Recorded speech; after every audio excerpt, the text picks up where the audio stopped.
செந்தில் பாலாஜி வந்து இன்னைக்கு சிபிஐ விசாரணைக்கு ஆஜராயிருக்காரு. சிபிஐ விசாரணை அவருக்கு புதுசா?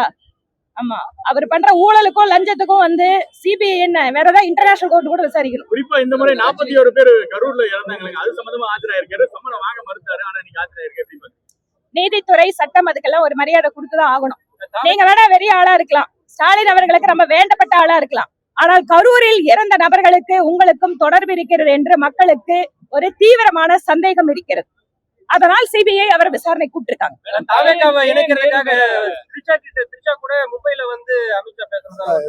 உங்களோட கற்பனைக்கெல்லாம் அளவே கிடையாதுங்களா?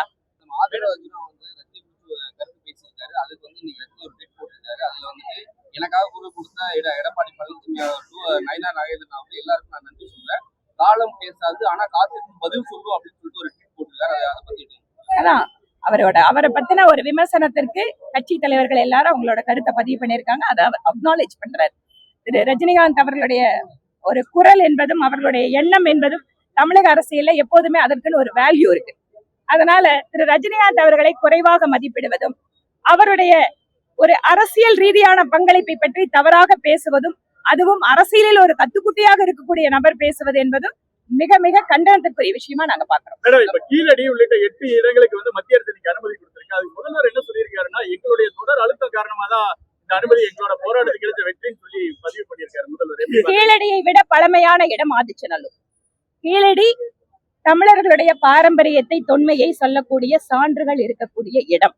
அதுல மத்திய அரசு நாங்க ஆராய்ச்சி பண்ண தயாரா இருக்கோம்னு சொன்னதுக்கு அப்புறம் கூட இல்ல நீங்க வேண்டாம் நாங்களே அதை பண்ணிக்கிறோம் அப்படின்னு ஸ்டேட் கவர்மெண்ட் சொன்னாங்க. எதுக்காக?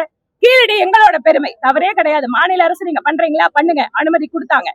ஆனால் அதை விட பழமையானது ஆதிச்சநல்லூர். ஆதிச்சநல்லூர் சான்றுகள் என்பது கீழடியை விட தொன்மையானது. ஆக தமிழர்களுடைய தொன்மை இன்னும் கூட பெருமை பெறத்தக்க வகையில மத்திய அரசு அதுக்கு நிதி கொடுத்திருக்காங்க. இந்த பட்ஜெட்ல தனியா அருங்காட்சியகம் கொடுத்திருக்காங்க. ஏற்கனவே மத்திய நிதி அமைச்சர் அந்த இடத்துக்கு வந்து ஒரு மியூசியம் பண்ணி கொடுத்திருக்காங்க. அதனால் தமிழர்களுடைய பாரம்பரியம் தொன்மை எல்லாம் திமுகவிற்கு சொந்தமல்ல, இங்க இருக்கக்கூடிய கோடிக்கணக்கான தமிழக மக்களுக்கு சொந்தமான பெருமை. மத்திய அரசு கொடுக்கிற திட்டத்திலையும் ஏற்கனவே அதிமுக அரசோட திட்டங்களையும் ஸ்டிக்கர் ஓட்டுற மாதிரி இதுக்கும் ஸ்டிக்கர் ஓட்ட முயற்சிக்கிறார் ஸ்டாலின்.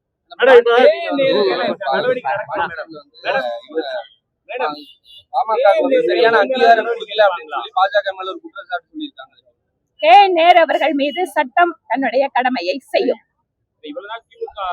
ஆமா, இத்தனை நாள் வந்து போலீஸ் கண்ட்ரோல் இருந்தாங்க.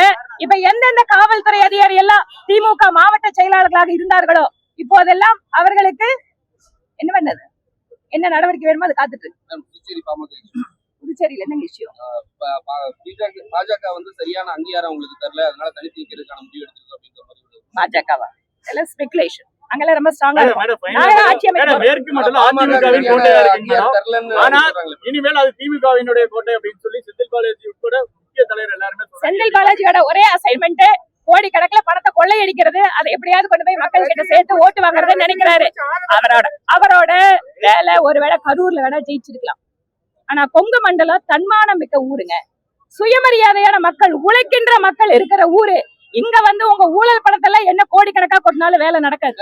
செய்திகளை உடனுக்குடன் தெரிந்து கொள்ள கீழ்கண்ட கேபிள் மற்றும் டிடிஎச் நெட்வொர்க்குகளில் எம்நாடு செய்தி தொலைக்காட்சியை காணுங்கள்.